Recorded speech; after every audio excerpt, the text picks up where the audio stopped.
EU-Armenia summit took place on 4th and 5th of May, and some of the conclusions it made and the consequences it will have are the following.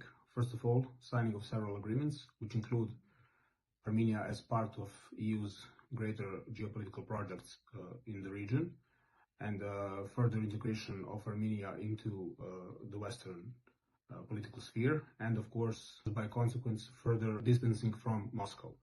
This comes as a natural fact when you consider the position of their Prime Minister Nikol Pashinyan since he came to power in 2018.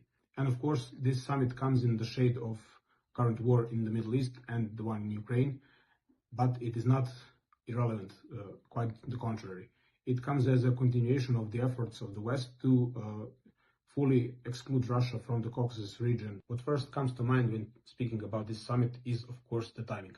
It comes nearly a month before the general elections in Armenia are to be held, which will decide the further fate of the country. Will it continue on the new pro-Western course, or will that current course be held and maybe even overturned by some other policy?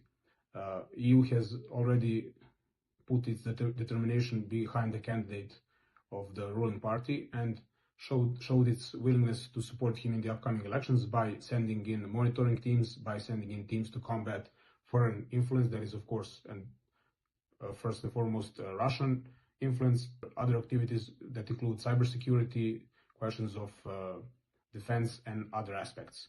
There have been signed several documents which will include Armenia in the broader geopolitical terms in their projects, although they are not formally part of EU and not even a candidate country.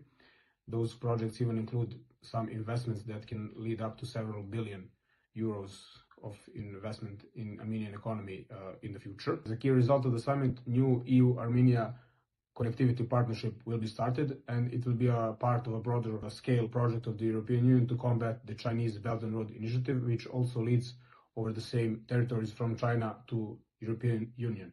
Elections will decide if Nikol Pashinyan will get a new term as the Prime Minister of Armenia and continue on his path which started in 2018 and the further involving of Armenia in the Western geopolitical sphere, or will there be a new political directive and path for Yerevan? What is interesting is if we are to describe his rule in one word, that word would be discontinuity, because he has almost entirely cut ties with Russia. He has almost entirely abandoned the question of Artsakh, as Armenians call it, or of course the region of Nagorno-Karabakh. He has almost entirely changed policy toward the European Union, and from cold and distant relationship made it one of the biggest partners of contemporary Armenia, and among many other things.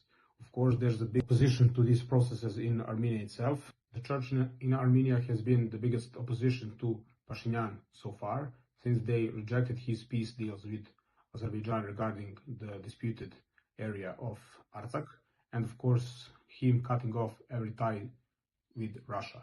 In answer to that, Pashinyan has been pressuring the church directly and even trying to cause a bigger crisis within the society itself in the process of remaking and rebranding of Armenian identity.